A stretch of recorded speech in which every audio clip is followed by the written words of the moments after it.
Les points forts et points faibles d'Alex Remiro. C'est le gardien de la Real Sociedad qui affronte le PSG en 8e de finale de Ligue des Champions. Il a été auteur de 4 clean sheets sur 6 en phase de groupe de Ligue des Champions, donc ça valait le coup de s'y intéresser. Sa première grosse qualité, c'est d'être très bon sur sa ligne et dans les 1 contre 1. Il a une grande envergure et surtout, sa caractéristique, c'est qu'il garde souvent une position haute sur les frappes. Et donc, il va très vite en l'air pour pouvoir faire des envolées.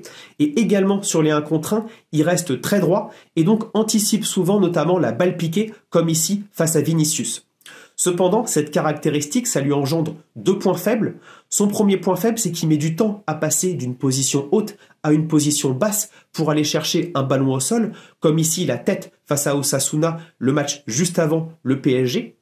Ou alors, sur les phases de 1 contre 1, il tourne ses jambes sur sa gauche pour effectuer sa croix et délaisse souvent son flanc droit, comme ici face à Griezmann. Donc ça laisse de la place aux attaquants parisiens qui déborderaient sur sa droite.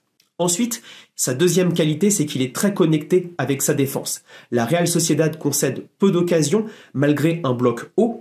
En effet, Alex Remiro n'hésite pas à intercepter les ballons en profondeur, 1,6 interceptions par match en dehors de sa surface, même s'il a fait une énorme bourde en début d'année, donc il peut se faire prendre sur la lecture du jeu.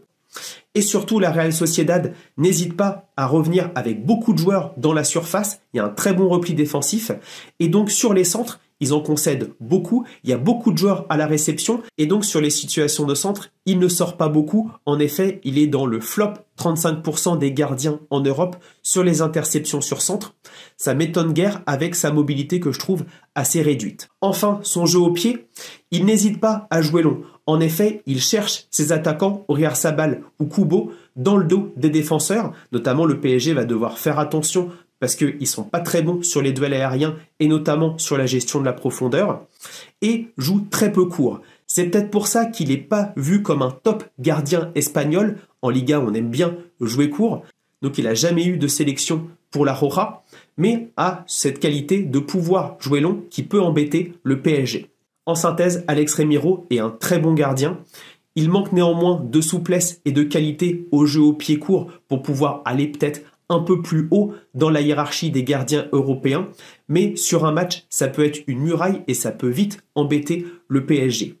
Dites-moi, notamment les suiveurs réguliers de Liga, si vous avez d'autres détails sur Alex Remiro et j'ai vraiment hâte de voir la double confrontation face au PSG.